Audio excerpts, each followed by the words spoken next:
दिन से उत्तरकाशी की अंधेरी सुरंग में 41 मजदूर फंसे हुए हैं। लेकिन अब इंतजार की घड़ियां बस खत्म होने वाली हैं। अगले 24 घंटे के अंदर गुड न्यूज सामने आ सकती है। मजदूरों को निकालने का रेस्क्यू ऑपरेशन तेज हो गया है। इस वक्त उत्तरकाशी में सुरंग के दो तरफ से खुदाई का काम चल रहा है। सिलक्यारा की तरफ से जहां रेत माइनिंग तेज कर दी गई है, तो वहीं सुरंग के ऊपर वर्टिकल ड्रिलिंग का काम भी जारी है। 26 नवंबर से जारी वर्टिकल ड्रिलिंग में 36 मीटर तक की खुदाई हो चुकी है। अब सिर्फ 50 मीटर का काम बचा है। वहीं सुरंग के अंदर हाथ से चूहा ड्रिलिंग कर रही रेड होल माइनिंग टीम मजदूरों से अब महज 6 मीटर दूर है। मजदूरों और रेड माइनिंग टीम के बीच अब सिर्फ 6 मीटर के मलबे की दीवार बची है। रेड होल माइनिंग टीम ने इंडिया टीवी को बताया है कि अगले 24 घंटे के अंदर सुरंग में फंसे 41 मजदूर बाहर आ सकते हैं। रेड माइनिंग की टीम ने इंडिया टीवी से और क्या कहा वो भी आपको सुनवाएंगे, लेकिन उससे पहले सुरंग के अंदर चल रहे मैनुअल ड्रिलिंग की तस्वीरें आपको दिखाते हैं। एक तरफ 2 रेड माइनिंग वर्कर पाइप के अंदर मैनुअली खुदाई कर रहे हैं, मलबे को रास्ते से हटा रहे हैं, तो वहीं दूसरी तरफ पाइप के बाहर खड़े 4 रेड होल माइनिंग वर्कर्स की टीम उस मलबे को समेटकर उसे लगातार बाहर निकाल रही है। तो 2 वर्कर हैं जो अंदर पाइप के अंदर हैं, जो चूहे की तरह खुदाई कर रहे हैं, जो लगातार ड्रिलिंग कर रहे हैं, और महज अब कुछ ही मीटर की दूरी रह गई है मजदूरों और रेड माइनर्स के बीच में।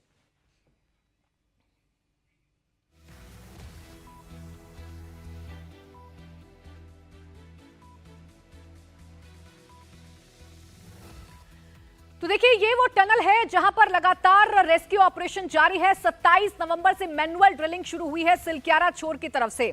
मलबा 12 मीटर था जो अब सिर्फ 6 मीटर का बचा हुआ है। 2 किलोमीटर लंबे स्ट्रेच पर जो मजदूर हैं वो फिलहाल फंसे हुए नजर आ रहे हैं। ब्लॉक 450 मीटर जहां बड़कोट छोर की तरफ है, वहां ब्लास्टिंग की जा सकती है और ब्लास्टिंग के जरिए 450 मीटर की जो ये मलबे की पूरी की पूरी दीवार है, इसे हटाया जा सकता है। तो वहीं वर्टिकली भी लगातार खुदाई जारी है। 86 मीटर नीचे जाना है। 36 मीटर तक का काम पूरा हो चुका है और अब सिर्फ 50 मीटर का काम बाकी है। मेरे ठीक सामने आप उस टनल का एक मॉडल देख सकते हैं और इसे देखकर आप अंदाजा लगा सकते हैं कि फिलहाल किस तरीके से ड्रिलिंग की जा रही है और कितने मोर्चों पर काम चल रहा है। लगातार 17 दिन और 17 दिन से मिशन ऑपरेशन जो जिंदगी को बचाने का है वो लगातार जारी है। टनल के अंदर ऑगर मशीन से जो पाइप डाली गई थी उसमें एक साथ 2 मजदूर इस वक्त अंदर हैं और हाथ से खुदाई का काम कर रहे हैं। ये पाइप के अंदर का वीडियो है। 2 रेड माइनर्स पाइप में हैं, वो देसी औजारों से हाथ से खुदाई कर रहे हैं और मलबा खुदाई के बाद निकाला जा रहा है और उस मलबे को बाहर की तरफ भेजा जा रहा है। तो 2 रेड माइनर्स हैं जो पाइप के अंदर हैं, जिसकी तस्वीर आप इस वक्त देख रहे हैं। ये पाइप डाली गई अंदर और इस पाइप के अंदर जाकर लगातार उस मलबे को हटाया जा रहा है जो रेस्क्यू दल और 41 मजदूरों के बीच में दीवार की तरह खड़ा हुआ है। ये सिर्फ 6 मीटर की दूरी रह गई है, यानी 6 मीटर का सिर्फ मलबा रह चुका है और इस 6 मीटर के मलबे को जल्दी हटा लिया जाएगा, ऐसा दावा रेड माइनर्स की तरफ से किया गया है। अब पाइप के बाहर क्या हो रहा है वो भी आपको दिखाते हैं।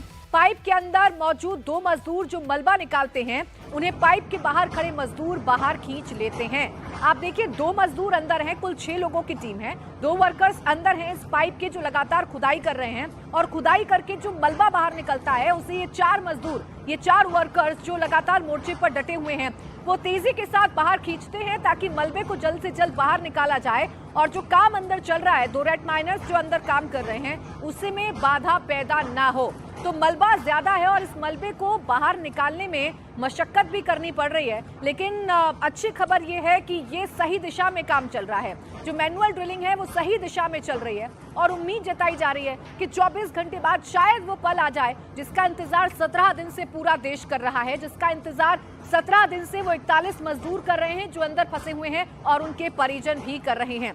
दरअसल सिलक्यारा छोर से ड्रिल कर रही ऑगर मशीन फेल होने के बाद मैनुअल ड्रिलिंग के प्लान को एक्टिवेट किया गया। ऑगर मशीन ने 46 मीटर तक ड्रिलिंग कर ली थी। उसके बाद बचे मलबे को हटाने के लिए मैनुअल ड्रिलिंग का सहारा लिया जा रहा था और इसके लिए रेड होल माइनिंग की टीम को बुलाया गया है। 12 वर्कर्स की टीम 2 शिफ्ट में काम कर रही है। एक शिफ्ट में 6 वर्कर हैं, जिसमें 2 वर्कर पाइप के अंदर खुदाई कर रहे हैं और 4 वर्कर पाइप के बाहर खड़े हुए हैं। पाइप के अंदर एक वर्कर खुदाई कर रहा है, वहीं दूसरा वर्कर ट्रॉली के अंदर मलबा भर रहा है। पाइप के बाहर खड़े 4 वर्कर रस्सी से ट्रॉली खींचकर मलबे को निकाल रहे हैं और उसे खाली करके दोबारा ट्रॉली को अंदर भेजा जा रहा है। रैट होल माइनिंग का काम लगातार हो रहा है। ऐसे में पाइप के अंदर जब दो मजदूर थक जाते हैं तो उन्हें रिप्लेस करके दूसरे दो वर्कर्स को अंदर भेजा जाता है। तो देखिए, थकान ना हो, काम में देरी ना हो, काम में रुकावट ना हो, इसके लिए पूरा का पूरा प्लान बनाया गया है। अब आप ये सोच रहे होंगे कि आखिर इस ऑपरेशन को रैट होल माइनिंग ही क्यों कहते हैं, तो वो भी आपको बताते हैं। जिस तरह से चूहे अपने लिए बिल बनाते हैं, उसी तरह से रैट होल माइनर्स छीनी, हथौड़े और दूसरे औजारों का इस्तेमाल करके बोरिंग करते हैं। भारत में इस तकनीक का इस्तेमाल ज्यादातर मेघालय में कोयला निकालने के लिए होता है, जिसमें आदमी के जाने की जगह बनाने के लिए पहाड़ में होल किया जाता है। सुराख में जाने के लिए रस्सियों या बांस की सीढ़ियों का इस्तेमाल किया जाता है और मलबा निकालने के लिए गैती, फावड़े और टोकरियां यूज की जाती हैं। तो इस तरीके से आप कह सकते हैं ड्रिलिंग को अंजाम दिया जाता है। उत्तरकाशी में फिलहाल सामने से रैट होल माइनिंग चल रही है। रैट माइनर्स ने कहा है कि 24 घंटे में मजदूर टनल से बाहर आ सकते हैं। रात तक 5 मीटर खुदाई हो गई थी, अब महज 6 मीटर की खुदाई बाकी है। रैट माइनर्स का ये बयान पूरे देश को राहत देने वाला है। रैट माइनिंग कितने लोग कर रहे हैं, कैसे कर रहे हैं, क्या कर रहे हैं आप लोग? 15-20 आदमी हमारा कर रहे हैं रैट माइनिंग। अंदर जाते हैं, खुदाई करते हैं, फिर बाहर आते हैं। जो मलबा निकल रहा है अंदर से, और ट्रॉली के जरिए हम बाहर खींचते हैं। आदमी 2-3 आदमी जाते हैं बाहर, अंदर जाते हैं, काटते हैं, फिर बाहर भी ट्रॉली में लोड करते हैं। जितना सामान निकल रहा है उसको बाहर भी जो आदमी है वो खींच के बाहर निकालते हैं। उसके बाद हम पाइप पुश करते हैं अंदर। अभी किस तरीके से किया जा रहा है, कैसे अंदर जो टनल के अंदर है जाकर खुदाई कर निकाल रहे हैं? अभी जाके खुदाई करते हैं, उसके बाद जो मलबा बाहर निकल रहे हैं बाहर, उसके बाद हम मशीन में पाइप पुश करते हैं। पाइप को कैसे पुश कर रहे हैं? मशीन के जरिए, अगर मशीन के जरिए। अभी कितना वक्त लगेगा ये 6 मीटर जो है उसको पूरा निकालने में? देखिए, हम तो उम्मीद करते हैं रात को 8-9 बजे तक उम्मीद करते हैं, बाकी भगवान के ऊपर। और हमें इस टारगेट के लिए बुलाया गया है जब ऑगर मशीन और ये ड्रिमर फेयर हो चुके हैं। तो जब इन्होंने हमें याद किया है और हम हौसला अफजाई करके इस काम को करने आए हैं। इन्होंने बताया हमें 57 मीटर पाइप करना है, जिसमें से 46 था, हमने उसमें 6 मीटर कर चुके हैं। अब वो 51 मीटर हो चुका, 52 मीटर, जिसमें से 6 मीटर रह गया, जिसको हम आज रात को या सुबह तक कर सकते हैं। आपकी टीम में कितने मेंबर हैं, कौन लीड कर रहा है, कौन, सबके नाम क्या क्या है? मेरे भाई वकील हसन है, जो हम आए हैं उनके साथ, और हम 12 मेंबर हैं, 12 लोग हैं हम अपनी टीम में। मुन्ना, आपके अलावा और बाकी टीम मेंबर्स के नाम क्या क्या हैं, और सभी आपके दोस्त होंगे, आपके साथ होंगे? सारे एक हैं। मेरे एक का नाम राशिद है, एक का नाम नसीम है, और एक का नाम मोनू है, एक का नाम वकील हसन है, और भी हैं जैसे जिनके नाम याद नहीं है, जो और भी 6 लड़के और भी बुलाए थे। कहाँ से आए हैं? ये सब दिल्ली से आए, जिसमें हम 5 आदमी दिल्ली से आए, 6 लड़के मैंने बिलेंसर से मंगाए, जो एक्सपर्ट हैं मेरे, जो काम करते हैं हमारे पास, वो हैं। अच्छा, जब अंदर पाइप के अंदर कैसे आप जा रहे हो, कैसे खुदाई कर रहे हो? सर, हम रिंग के अंदर जा रहे हैं, अंदर मैन वली ऐसे ही अपने रिंग के जा रहे हैं, और रिंग के वापस आ जाते हैं। और जो उसमें रोक आते स्टील आती है, उसे हम गैस कटर से कटवा देते हैं, और जो रोक आता है उसे एल्टी से और कुदाली से निकाल के गाड़ी के थ्रू बाहर भेज देते हैं। रैट माइनिंग के अलावा मजदूरों को बचाने के लिए सुरंग के ऊपर वर्टिकल ड्रिलिंग का काम भी जारी है। वर्टिकल ड्रिलिंग करीब 86 मीटर की जानी है, जिसमें 36 मीटर तक खुदाई हो चुकी है और अब सिर्फ 50 मीटर का काम बचा है। सुरंग के ऊपर वर्टिकल ड्रिलिंग कैसे हो रही है, उसकी भी कुछ तस्वीरें आपके सामने रख रहे हैं। ये वो मशीनें हैं जो लगातार वर्टिकली खुदाई कर रही हैं, और ये खुदाई 86 मीटर की थी। 36 मीटर का काम अभी तक पूरा हो चुका है, 50 मीटर की दूरी अभी बाकी है। इस काम में 2 से 3 दिन लग सकते हैं, क्योंकि टारगेट यही रखा गया है कि हर रोज 20 से 25 मीटर की खुदाई करनी है। अभी भी 36 मीटर की खुदाई हो पाई है, लगातार मलबा निकाला जा रहा है, लेकिन ये वर्टिकल ड्रिलिंग काफी मुश्किल है, क्योंकि इस ड्रिलिंग में पानी कल आया था। पानी आने की वजह से वर्टिकल ड्रिलिंग को रोका गया था। 2 पाइप अंदर डाली जा रही थी, और इन पाइप में पानी आने की वजह से इस ड्रिलिंग को रोका गया था। अब उत्तरकाशी की सुरंग में फंसे मजदूरों की सही सलामत बाहर निकालने के लिए इस वक्त 2 तरफ से रेस्क्यू ऑपरेशन चलाया जा रहा है। आपको आइए एनिमेशन के जरिए समझाने की कोशिश करते हैं कि कैसे 2 मोर्चों पर काम चल रहा है। आप पहले समझिए, यह है सिलक्यारा छोर। यानी इस सिलक्यारा छोर से अंदर लगा घुसकर मैनुअल ड्रिलिंग की जा रही है। मलबा 12 मीटर बचा था जब ऑगर मशीन काम कर रही थी, लेकिन जब ऑगर मशीन फेल हो गई तो यहाँ रेट माइनिंग की जा रही है और रेट माइनिंग को सफलता इतनी मिल चुकी है कि ये मलबा सिर्फ 6 मीटर का बचा हुआ है। वहीं यहाँ ऊपर की तरफ से एक ड्रिलिंग की जा रही है, जहां पर ड्रिलिंग मशीन है इस टनल के जस्ट ऊपर, जहां बीआरओ ने रोड का निर्माण कर दिया था, मशीनों को ऊपर पहुंचाया गया है और ये वर्टिकल ड्रिलिंग धीरे धीरे की जा रही है। धीरे धीरे करने का सिर्फ मकसद ये है कि इस टनल पर कोई प्रेशर ना पड़े।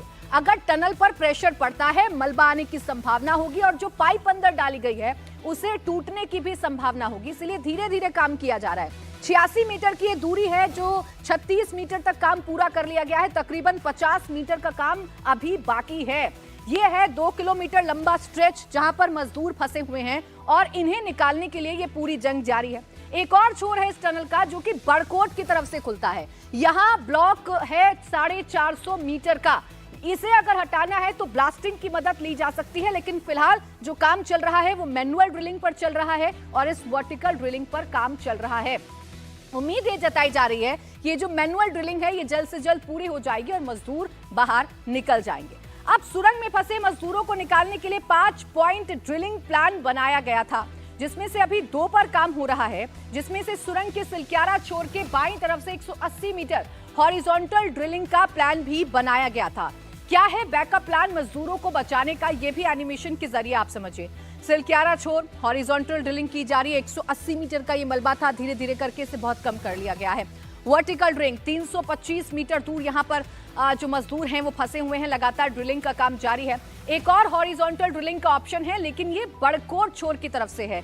यहाँ पर भी ब्लॉक है, यानी यहाँ पर भी मलबा है और इस मलबे को अगर हटाया जाएगा तो ब्लास्टिंग का सहारा लिया जा सकता है। 450 मीटर मोटा ये मलबा है जिसे हटाना अभी थोड़ा सा कठिन है, इसलिए इस हॉरिजॉन्टल ड्रिलिंग पर जो उम्मीदें हैं वो फिलहाल रेस्क्यू दल की टिकी हुई हैं। अब मजदूरों को सुरंग में फंसे 17 दिन बीत चुके हैं और इस बीच उन्हें निकालने की सारी कोशिशें फेल भी हुई हैं। जिस दिन मजदूर फंसे थे उस दिन यानी कि 12 नवंबर से ही लगातार खुदाई जारी है। अभी तक क्या क्या हुआ है आपको बताते हैं। खुदाई मशीन 12 नवंबर को काम शुरू हुआ, करीब 60 मीटर मलबा हटाया गया। 14 मीटर मलबा जो है वो भी हटाया गया। 13 नवंबर को काम रुक गया था क्योंकि इस मलबे में मोटे मोटे मटेरियल सामने आने लगे थे। दूसरा ऑप्शन था ऑगर मशीन का काम करना। 14 नवंबर से ऑगर मशीन ने ड्रिलिंग करनी शुरू की थी। करीब 60 मीटर मलबा था। 46 मीटर पर मशीन फेल हो गई। मशीन के जो ब्लेड्स थे वो यहाँ इस मलबे में आकर फंस गए। 24 नवंबर को ये काम रोक दिया गया और ऑगर मशीन पूरी तरीके से फेल हो गई। इसके बाद इस मलबे में फंसे ऑगर मशीन के ब्लेड्स को निकाला गया और फिर शुरू हुआ हॉरिजॉन्टल जो ड्रिलिंग चल रही थी उसमें रेट माइनिंग का काम। और एक और ड्रिलिंग जो शुरू हुई वो यहाँ ऊपर की तरफ से शुरू की गई, यानी कि वर्टिकल ड्रिलिंग का काम शुरू किया गया। मनीष प्रसाद मेरे सहयोगी लगातार उत्तरकाशी से ग्राउंड रिपोर्ट हम तक पहुंचा रहे हैं, उनके पास चलते हैं। मनीष, फिलहाल क्या चल रहा है ग्राउंड पर? कौन सी ऐसा तरीका है जिससे सबसे ज्यादा उम्मीद जताई जा रही है कि जल्द ही 41 मजदूर बाहर आ जाएंगे टनल से? प्राची, हमें बताया गया है कि करीबन 52 से 53 मीटर के अंदर तक की खुदाई हो गई है और रैट माइनर्स की 12 टीम, जिसे भारतीय सेना के 3 ऑफिसर्स जिन्होंने अटल टनल तैयार की थी वो खुद यहां पर मौजूद हैं। इसमें से 6-6 के 2 टीम्स तैयार की गई हैं और यही पाइप के अंदर गए हैं और फिर उसके बाद अपने बेसिक औजारों से ये खोद रहे हैं। खोदने के बाद मलबा बाहर आ रहा है और रस्सी के द्वारा एक टीम इसे बाहर खींचती है और फिर जो दूसरा व्यक्ति अंदर पाइप के अंदर है उसे अंदर की तरफ खींचता है और यही पूरी तैयारी की जा रही है। और इसीलिए अब से कुछ देर पहले जो यहां पर कंस्ट्रक्शन कंपनी के एचआर हेड है उन्होंने सभी वर्कर्स के परिवार के लोगों को बुलाया। इसमें करीबन 4 सीनियर फोरमैन और फोरमैन लेवल के हैं, 3 इलेक्ट्रिकल सुपरवाइजर हैं, उसके अलावा जो 16 मजदूर हैं उनके परिवार के लोग भी यहां पर हैं। उनको यहां पर बुलाया गया और बुलाने के बाद यहां पर पूरी जानकारी उनसे ली गई। ये कहा गया कि आप तैयार रहें, जो आप अपने कपड़े हैं, जो सारा सामान है उसको प्रिपेयर रखें और इसीलिए यहां पर अब पूरी तैयारी की जा रही है। पहला मौका है जब आप इस तरह से हलचल देखेंगे। एनडीआरएफ की टीम, साथ में एसडीआरएफ की टीम, उसके अलावा जो पैरामेडिक्स की टीम है वो यहां पर मौजूद है और मौजूद होने के साथ ये अब इंतजार किया जा रहा है कि जल्द से जल्द वो लोग जो हैं वो बाहर आ सकें। और यही तैयारी है पूरी की पूरी। कितना बड़ा दिन है आपके लिए इस समय? वो बहुत बड़ा दिन है। ऐसा लग रहा है जैसे राम जो है पूरे भरत जो है मिलन हो रहा है, राम भरत मिलन का। ऐसा बहुत सुंदर दिन है आज, ऐसा महसूस होता है। और प्रकृति भी साथ दे रही है और ये चारों तरफ ये उत्सव का सा माहौल, इधर पूरा इंडिया पीला, ये खाकी और ये सब हमारे श्रमिक भाई लगे हुए हैं। उनकी आपको क्या कहा गया है औपचारिक तौर पर कंस्ट्रक्शन कंपनी के द्वारा? कंस्ट्रक्शन कंपनी के द्वारा डायरेक्शन होगा है कि आप अपना सामान रोल कर लीजिए, पैक कर लीजिए और जैसे आपको डायरेक्शन होगा आपको बताया जाएगा। यानी होपफुल है आपसे कुछ देर में मिल जाएंगे? हाँ, बिल्कुल मैं होपफुल हूँ कि शाम तक जो है हमें बिल्कुल इसकी सफलता मिलेगी। गब्बर सिंह नेगी के भाई हैं और ये कोट द्वार से लेकर यहां तक खुशी है। पूरे देश में इस बात की खुशी है क्योंकि औपचारिक तौर पर ये पहला मौका है, 17 दिन में पहली बार ही बोला गया है। अब दोबारा से आपको हम जो रेस्क्यू ऑपरेशन चल रहे हैं उसमें जो बाधाएं हुई, उसके अलावा जो अभी कामयाबी मिल रही है उसके बारे में बता दें प्राची। जो ये पाइप है उस पाइप के अंदर करीबन 12 की संख्या में जो रैट माइनर्स आप कह लीजिए या फिर ये जो कंस्ट्रक्शन कंपनी ट्रेंचलेस कंपनी है उनके ये जो 12 वर्कर्स हैं वो दिल्ली और बुलंदशहर से आए हुए हैं।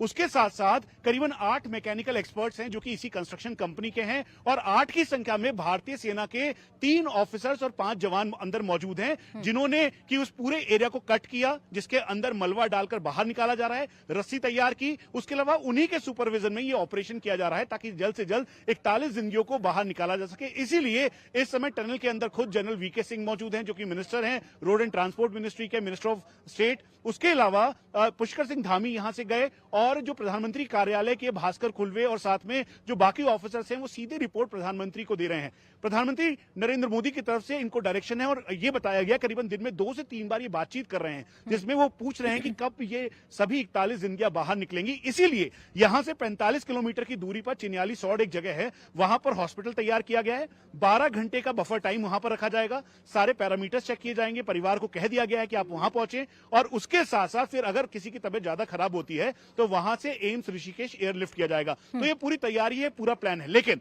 एक बार फिर से हम आपको टनल के अंदर से दिखाएं कि ये जो टनल है इसकी जहां एक ऊपर वर्टिकल ड्रिलिंग हो रही थी तो वर्टिकल ड्रिलिंग को अभी होल्ड किया गया है। उसकी वजह यह है कि अंदर लगभग 3 से 4 मीटर का वो एरिया बाकी है जहां पर खुदाई हो सकती है और उस खुदाई के बाद अब जल्द से जल्द 41 जिंदगियां बाहर निकल सकती हैं और यही वजह है कि हर किसी को इंतजार है और बाहर प्रार्थना हो रही है, अंदर वहां पर खुदाई की जा रही है। टेक्निकल टीम बिल्कुल अलर्ट पर है। प्राची, बिल्कुल, देखिए बहुत कम दूरी बची है और ये दूरी जल्द ही पूरी हो जाएगी। क्या कोई समय बताया जा रहा है वहां मौजूद एक्सपर्ट्स की तरफ से मनीष कि कितना समय और लग सकता है? जो ये 6 मीटर से भी कम का मलबा बचा हुआ है कितनी देर में हटाया जा सकता है? प्राची, आपको बता दें जब इंडिया टीवी ने सुबह से ये खबर दिखानी शुरू की थी उस दौरान हमने जो एक्सपर्ट, सीनियर ऑफिशियल्स हैं, चाहे वो कंस्ट्रक्शन कंपनी के हों या मिनिस्ट्री के हों, उसके अलावा भारतीय सेना के हों, उन्होंने कहा टाइम लिमिट हम बताते जब भी आए हैं तो तब तक हम बार बार फंसते आए हैं और कोई ना कोई बाधा रही है, तो इसलिए हम टाइम लिमिट नहीं बताएंगे। लेकिन आज का दिन बेहद निर्णायक है। आप ये समझ लीजिए कि आज रात तक ये लोग बाहर निकलेंगे ऐसी उम्मीद जताई जा रही है। वो 4 घंटे, 5 घंटे, 6 घंटे कहने से बार बार बच रहे थे। उसकी वजह यह है कि हर किसी को लगता है कि जब बोलेंगे तो लोगों की आस और उम्मीद जाग जाती है और फिर उसके बाद अगर नहीं होता किसी वजह से, चुनौतियों की वजह से, तो दिक्कत होती है। तो इसीलिए आज वो कहने से बच रहे हैं। लेकिन ये बात बिल्कुल सही है कि अब से 4 मीटर का एक डिस्टेंस बाकी है, एक चट्टान बाकी है जिसे काटने के लिए इस समय 4 अलग अलग छेद किए गए, फिर उसे जो बेसिक औजार है उनसे काटा गया, जो पाइप्स आई या फिर स्टील और लोहा आया उसको भी काटते हुए अलग कर दिया गया। तो ये पूरी तैयारी है। तो और क्या मनीष अभी भी जो मलबा बाकी है जिसे हटाया जा रहा है अभी भी उसमें सॉलिड मटेरियल है, अभी भी पाइप है, स्टील है, लोहा है जो मशीनों की दिक्कतें बढ़ा रहा था? देखिए प्राची, एक बात बिल्कुल क्लियर है कि जब ये डेब्री नीचे गिरी तो उस दौरान 3 गाड़ियां, जो 3 बड़ी गाड़ियां हैं वो इस मलबे के अंदर दबी हुई हैं, जिसके अंदर जो इनकी हाईटेक गाड़ियां होती हैं जिससे टनल तैयार करते हैं वो अंदर मौजूद है, तो उसको भी बचाना था।